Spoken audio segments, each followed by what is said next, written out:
Good evening. Welcome to the evening news. Babatunde Bolatito is my name.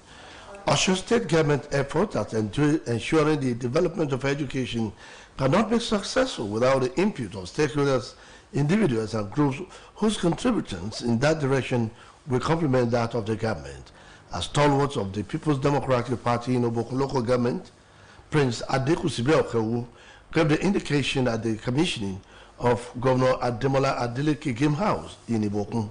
The event, which featured distribution of UTME forms to about 100 indigent students in Obokun local government area, is aimed at complementing the efforts of state government in the educational sector. Speaking at the ceremony which took place in Obokun, the facilitator of the program, Prince Adeku Sibeokewu, noted with pleasure the efforts of Governor Ademola Adeleke in the area of education. He further stated that he decided to put up the Governor Ademola Adeleke Game House to ease tension and create a recreational facility for youth in and around Obokun local government. The National Identity Management Commission has charged the agency front-end partners to be good ambassadors of the commission. The commission warned that it will not spare any of them found engaged in unwholesome practice. The Director General NIMC, Abisoye Koka Odushote, said this in Abuja at the just concluded 4-day training for the first batch of newly revalidated front-end partners. The DG assured participants that the revalidation was a management decision to sanitize the enrollment system, while also auditing invoices inherited by our administration on the outstanding debt owed the FEPs. The Minister of State for Petroleum Resources, Dr. Henneken Lopobiri, has disclosed that Nigeria will spend a total of 3.1 trillion naira to transit from fossil fuel to cleaner and renewable energy. Dr. Lopobiri said the nation had projected 1.9 trillion naira for emergency transition plan, while 1.2 trillion naira was estimated for renewable energy plan in 2060, making a sum of 3.1 trillion naira altogether. He made this known at the 54th annual meeting of the World Economic Forum in Davos, Switzerland. The minister said he, alongside Vice President Kashim Shettima and other global leaders, had emphasized on the nation's commitment to responsible fossil fuel exploration, leveraging cutting-edge technologies. He also highlighted that Nigeria's energy policies align with the Organization of the Exporting Countries of the Petroleum Exporting Countries' expectations, showcasing the country's dedication to sustainable practices.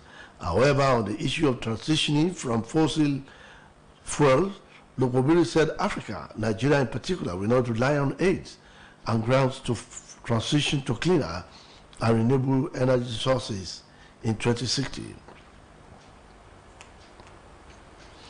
The House of Representatives Public Accounts Committee has directed the Federal Ministry of Industry and Trade and Investment to refund 75 billion naira allocated to it as COVID-19 intervention fund.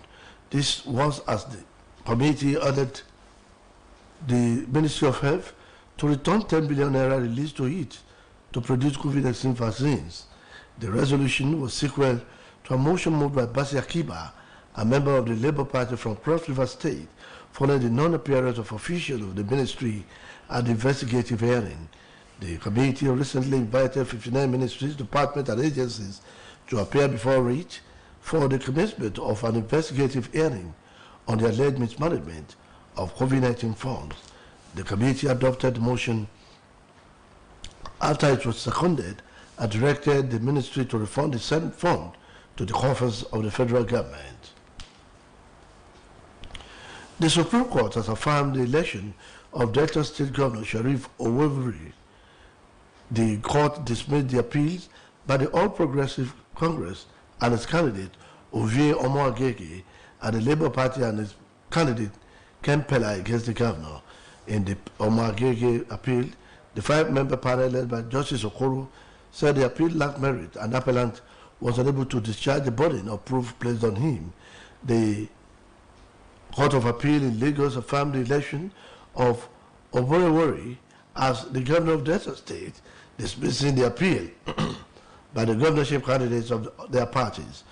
The governor polled 360,234 votes to defeat his closest opponent, Omar Agege of the APC, who scored 240,209.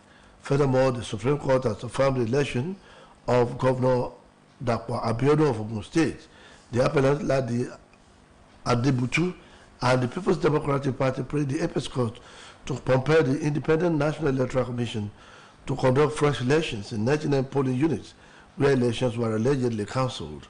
The Appeal Court in Lagos Division had in a split decision affirmed Abiodun's re-election. The majority judgment delivered by Justice Joseph Ikeg dismissed the appeal filed by the PDP and its governorship candidate.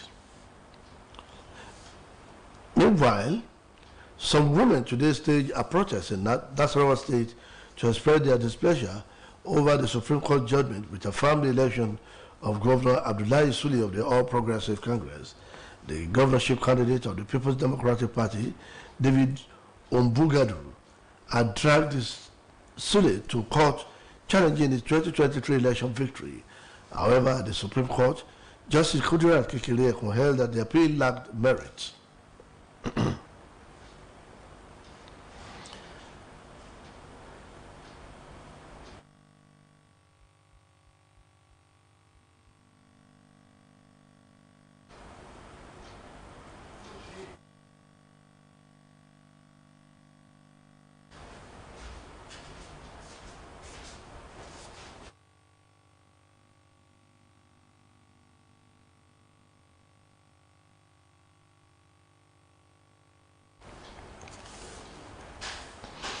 Efforts of Governor Ademola Adeleke to revitalize Osun Progressing Corporation is the talking point tomorrow on the Mole Ayo, a sensitization program promoting the activities of the present administration in the state on OSBC radio and television channels.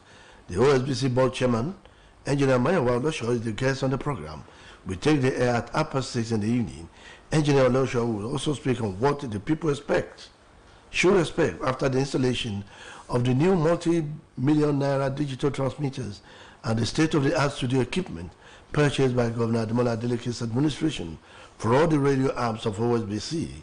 Listeners and viewers will have the opportunity to contribute dialing studio line when the program is on live.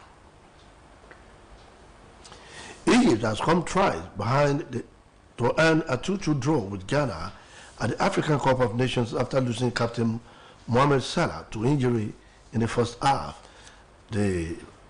Mohamed Kudus scored both goals for Ghana, drilling in the opener from 20 meters soon after Salah went off the Group B clash at the Felix Houphouët-Boigny Stadium.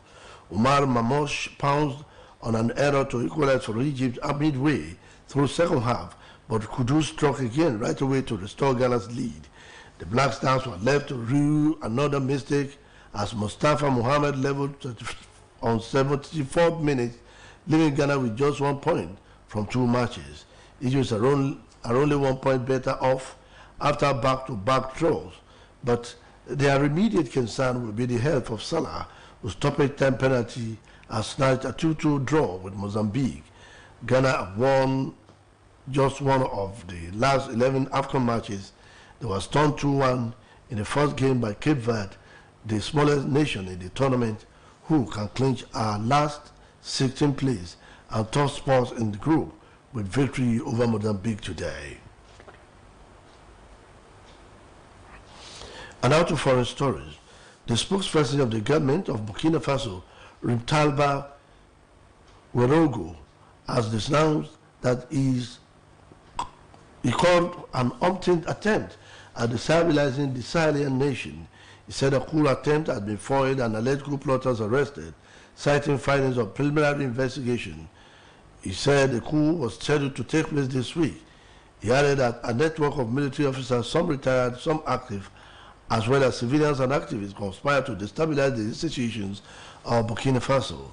The network allegedly sought to target citizen watch bodies to sway the people's support for the ruling patriotic movement to safeguard and restoration. Reports say an undisclosed number of people were detained for questioning and technical analysis were carried out.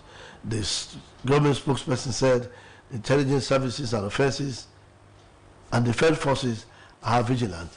It is the fourth coup attempt authorities in Burkina Faso have claimed to have thwarted since Captain Ibrahim Traore took over by force in September 2022.